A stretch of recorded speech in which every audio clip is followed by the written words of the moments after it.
আসসালামু আলাইকুম বন্ধুরা, একবার হলেও এই রকমভাবে মাছের ডিমের বড়া খেয়ে দেখুন। কোনো দিনও স্বাদ ভুলতে পারবেন না, আমি কথা দিচ্ছি। আর বাড়ির ছোট থেকে বড় সবাই এটি পছন্দ করবে।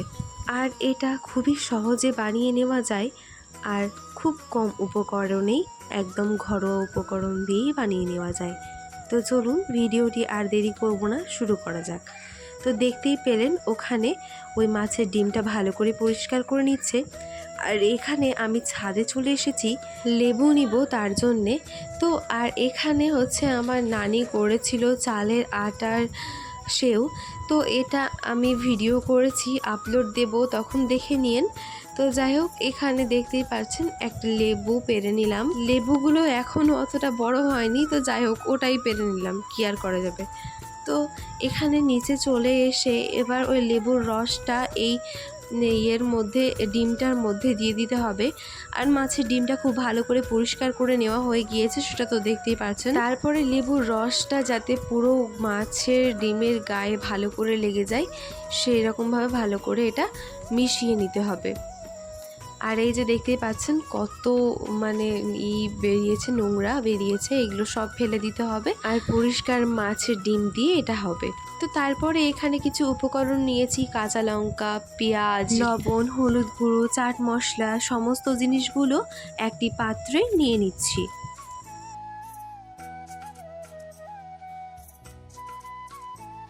তারপরে এখানে অল্প স্বাদ মতো চিনি দিয়ে দিতে হবে, এতে স্বাদটা আরও বেড়ে যাবে। তারপরে এখানে দিয়ে দিতে হবে 2 চামচা মতো ভিনিগার। এবার এখানে দিয়ে দিচ্ছি পরিমাণ মতো বেসন। বেসনটা এখানে পরিমাণ মতো লাগবে, তো এখানে প্রথমে দিয়ে দিয়েছিলাম 3 চামচা মতো বেসন। তারপরে এখানে দিয়ে দিয়েছিলাম হচ্ছে স্বাদ মতো লবণ। তারপরে সমস্ত উপকরণগুলোকে ভালোভাবে মিশিয়ে নিতে হবে। তারপরে এর মধ্যে ওই ডিমটা, মাছের ডিমটা দিয়ে দিতে হবে পুরোটাই। মাছের ডিমটা কিন্তু অবশ্যই লেবু দিয়ে ভিজিয়ে রাখবেন, না হলে ওর আষ্টে গন্ধটা যাবে না। তো যাই হোক, তারপরে এখানে সবগুলো দেখতেই পাচ্ছেন ভালো করে মিশাতে হবে।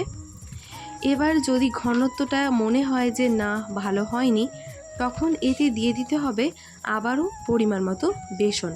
এখানে আপনাদের যতটা পরিমাণ লাগবে বেসন ততটাই দেবেন। তারপরে এটা ভালো করে মেশাতে থাকবেন। এখানে কিন্তু অবশ্যই আপনারা খাবার সোডা 1 চামচা মতো ইউজ করবেন, না হলে ভালো মতো ফুলবে না। ওটা স্কিপ পড়ে গেছে, ওটা ঠিক ভিডিও করা হয়নি, তো আমি বলে দিলাম। আপনারা এখানে 1 চামচা মতো খাবার সোডা ইউজ করবেন। তারপরে ভালো করে ওটা মিশিয়ে নিলাম, আর ঘনত্বটা দেখতেই পেলেন কেমন হবে। তো এবার সাদা তেল গরম করতে দিয়ে দিয়েছিলাম কড়াইতে। তো তেলটা ভালো করে যখন গরম হয়ে গেছে, তখন একটা এর মধ্যে ওই ডিমটা দিয়ে দিয়েছি। তো ভালো করে লাল করে এইভাবে এপিট ওপিট করে ভালো করে ভেজে নিতে হবে এটাকে। এটা অবশ্যই লো ফ্লেমে করবেন, তা না হলে ভেতরটা কাঁচা থেকে যাবে আর ওপরটা লাল হয়ে ভাজা হয়ে যাবে। তো অবশ্যই এটা খেয়াল রাখবেন। তো দেখতেই পেলেন একটা তুলে নিলাম, আবারও আরেকটা এটা দিয়ে দিলাম। এটাকেও ভালো করে ভেজে নিতে হবে। একইভাবে সবগুলোকে লাল লাল করে ভেজে তুলে নিব, একদম লো ফ্লেমে কিন্তু।